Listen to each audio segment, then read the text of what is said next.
収穫に向けて芋が土の中で大きくなっていく時期です。飛ぶぞ飛ぶぞ。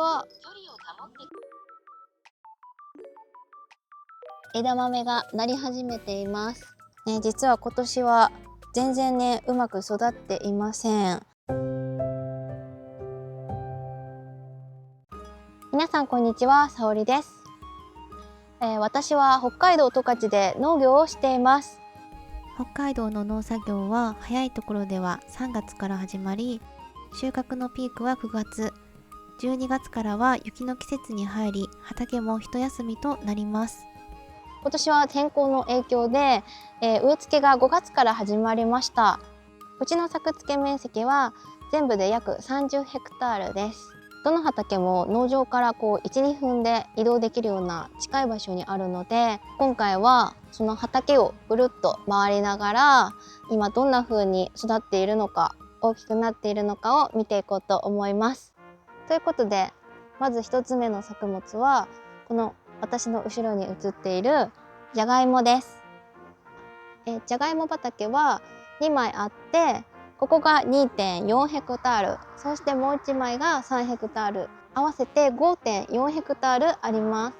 品種はメークインです。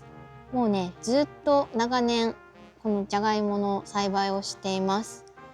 なのでうちの主力作物の一つになっています。今年は5月に入ってすぐ植え付けをして、今はもう花が咲き終わり、収穫に向けて芋が土の中で大きくなっていく時期です。収穫は8月下旬から9月中旬頃の予定です。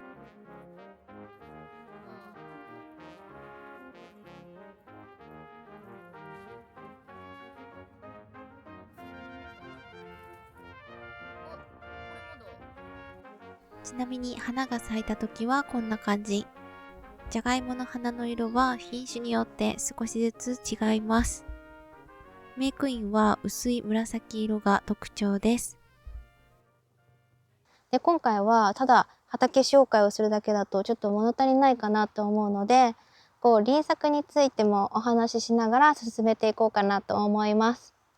農家さんだったり家庭菜園をされている方は輪作について割と知っているかと思いますが、輪作っていうのは同じ畑で毎年違う作物を育てていることです。作物ってそれぞれ土から吸う栄養や出すものが違うので、同じ畑で同じ作物ばかりを続けて育てると、土が疲れてしまったり、病気が出やすくなったりしてしまいます。でも違う種類の作物を順番に育てていくと、土の中がリセットされるような感じになって、作物も元気に育ちやすくなるんです。じゃがいもの場合は病気が出やすかったり、あと作物の表面の肌がね、汚くなりやすかったりっていう特徴があります。なので2年連続で植えることはできません。はい、なので輪作をね、しなければいけないです。次の畑に到着しました。はい、お次は小麦畑です。とはいえもう今は7月下旬で刈り取りも終わり、ロールにする作業も終わっているので、刈り取った後だけが残されています。小麦の作付け面積は10ヘクタールです。小麦は割と病気に強く、いつも2年間同じ畑に植え付けをしています。で、基本的に作物は秋に収穫なんですが、小麦の場合は、7月に収穫を行って秋巻き小麦といって9月にね、また今度来年の分の植え付けを行います。で、一番最初に紹介したじゃがいもは遅くても9月の末には収穫が終わるので、収穫が終わったらそこを整地して、で小麦を植え付けるという感じになっています。なので輪作はじゃがいもの次は小麦を植えるという流れです。続いての作物はかぼちゃです。かぼちゃはじゃがいもに続いてうちの主力の一つです。全部で3ヘクタールあります。品種は栗将軍と栗大将の2種類です。早く植えたところは7月下旬から収穫予定でしたが、最近の暑さや干ばつの影響で思ったように大きくなってくれていません。畑に植えた直後はこんな感じでした。畝間は結構広めに取っていて 3.3 メートルです。つる同士がなるべく絡まないようにマルチも半分にカットして、今年は1株ずつ植えるようにしました。かぼちゃの受粉にはミツバチたちの力を借りています。ただミツバチって気温が26度を超えるとあまり活動しなくなるんだそうです。今年は連日の猛暑でミツバチにとってもかなり厳しい環境になっているんじゃないかと思います。収穫も近くなってきたので今回は最終防除を行います。かぼちゃの大変なところは畝の間隔をかなり広く取らないといけない上に、スプレーヤーで防除する場合機械が通るための道が必要なんです。でもつるって気がつくとどんどん先へ先へ伸びてしまうので、通り道だったはずの場所にもつるが絡んでいて、避けるのも大変になります。そこで今年はドローンで散布していきます。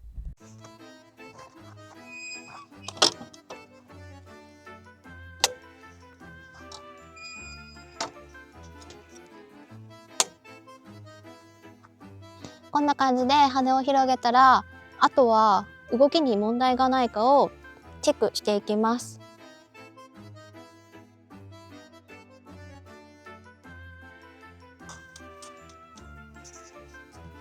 機体に問題がなければ次にバッテリーを接続していきます。この部分にカチッとはまるようになっています。ここは濡れてはいけない部分なので、薬とかお水をタンクに入れる際や洗浄する際は必ずバッテリーを設置して行います。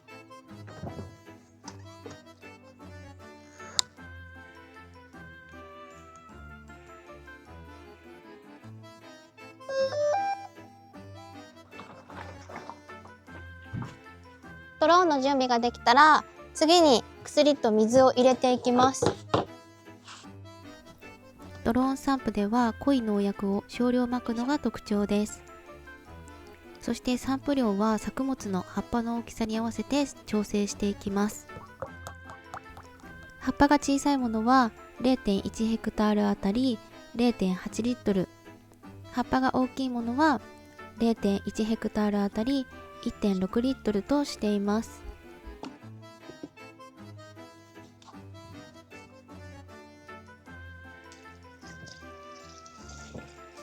でもうすぐ飛ばしたいところなんですけど、まずちゃんと薬が出るかどうかを散布のねスイッチがあるので、そこで確認をします。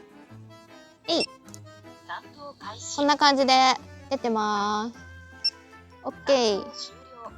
そしたらやっていきましょう。こちら私が見ているモニターの画面です。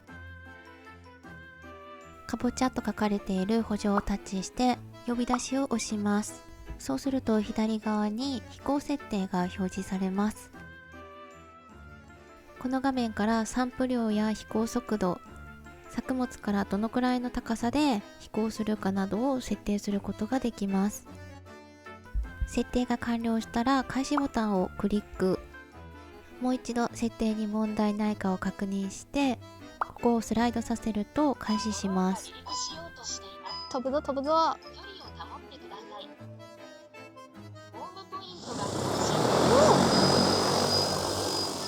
画面の右上にはバッテリーがあと残り何%あるのか、バッテリー残量が表示されています。早朝に別の畑でも使用していたので、今はバッテリー少なめでスタートです。そしてタンクの中もどれくらい容量が入っているのかを確認することができます。画面下には現在の速度や高度もしっかり表示されています。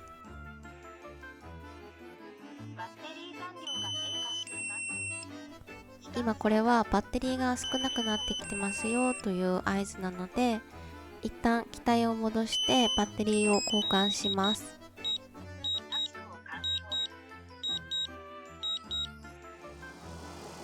バッテリーが 4% 以下になると使えなくなるので、25% を切った時点でお知らせしてくれるように設定しています。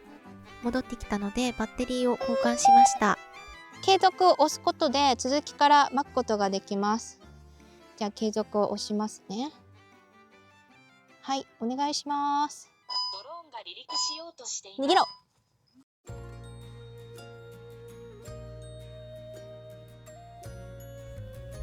うちの輪作はじゃがいも、小麦、かぼちゃ、豆類という順番で計画しています。まだかぼちゃの栽培は始めたばかりですが、今後はこの順番で畑を回していく予定です。小麦の収穫後には堆肥をしっかり入れて土に有機物を補います。その後にかぼちゃを植えるのは甘くて美味しい実を育てたいからです。地力のある畑を作り、化成肥料に頼りすぎずに育てていくことが目標です。また豆科の中でも特に大豆は土の栄養をしっかり吸収するので、畑をリセットする役割があります。そのため大豆は次に来るじゃがいものための準備作物として位置づけています。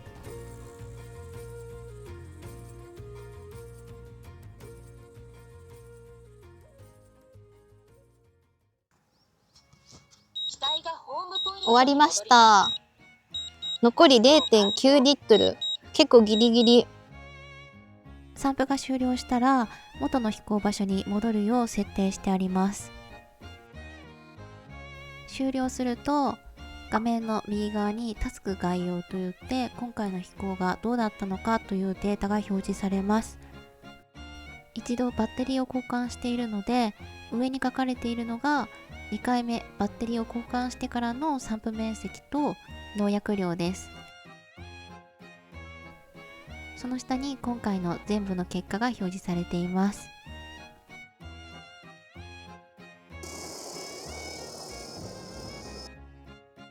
ということで、かぼちゃの最後の散歩でした。お疲れ様です。畑紹介に戻ります。かぼちゃの次は小豆です。小豆は畑が2枚あって、4.4 ヘクタールの畑とここ 2.5 ヘクタールの畑で約合計で7ヘクタールあります。品種は北ロマンで、小豆といえばあんこですね。収穫が9月下旬頃なので、これから花が咲きます。つぼみがついて黄色い花が咲きかけてます。他にもね、作物は育てているんですけど、輪作としてメインになるのはじゃがいも、小麦、かぼちゃ、小豆、この4種類です。小豆は輪作の間隔が短いと生育が悪くなり収量も落ちてしまいます。今後は豆類をおよそ7ヘクタールの畑に植えていく予定ですが、連作障害を防ぐために今年から始めた大豆も取り入れながら、畑のバランスを見て作付け場所を調整し、できるだけ輪作の間隔を空けられるようにしたいと考えています。お次は大豆畑です。ここは去年までは牧草畑だったんですけど、潰して今年初めて大豆を植えました。ここの作付け面積は 0.7 ヘクタール、雪誉れ R という品種を植えています。大豆は収穫が小豆よりも少し早くて、もう花が咲き終わって、今はね、枝豆がなり始めています。大豆は醤油とか豆腐とか納豆とか、日本ではねすごくよく食べられる食材や調味料に使われています。なので枝豆の状態で出荷するのではなく、大豆にしてから収穫を行います。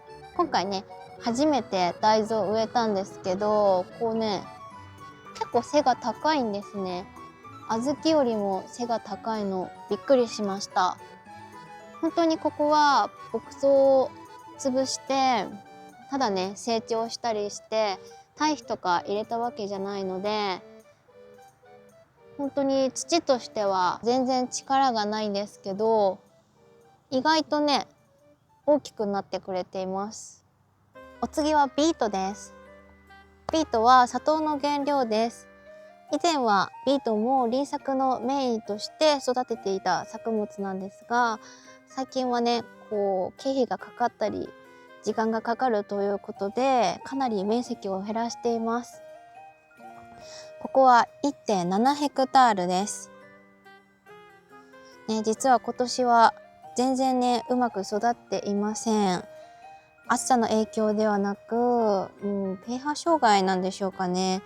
土が合わなかったのか、何か問題があるんだと思います。ビートの収穫はだいたい10月くらいで、一番収穫が遅いし、植え付けも一番早くて、かなりね、栽培に時間がかかる作物です。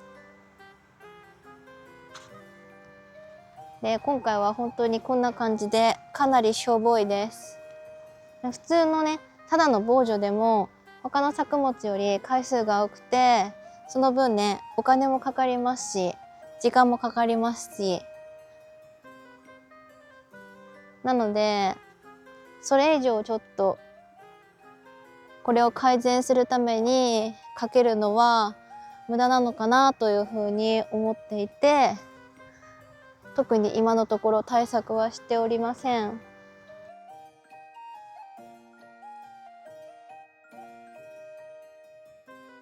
はい、そして最後はスナップエンドウ、そしてキヌサヤエンドウです。今年は暑さの影響をもろに受けて、あまりいいスナップエンドウは取れていません。